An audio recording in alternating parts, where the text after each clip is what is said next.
Mistake number 1 beginners make with money, and almost everyone makes it, without even realizing it.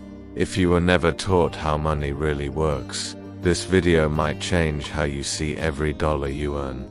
This is hidden dollar truth. So, what's this big mistake? It's thinking of your money in terms of how much stuff it can buy today. $100 for a new pair of shoes, $20 for dinner. We see money as a tool for spending, but the wealthy see it differently. For them, every dollar isn't just for spending. It's a little worker, a worker they can send out to bring back more dollars. This is the shift from a consumer mindset to an investor mindset. Instead of asking what can I buy with this, they ask how can this money make me more money. It could be through stocks, real estate, or even a small side business.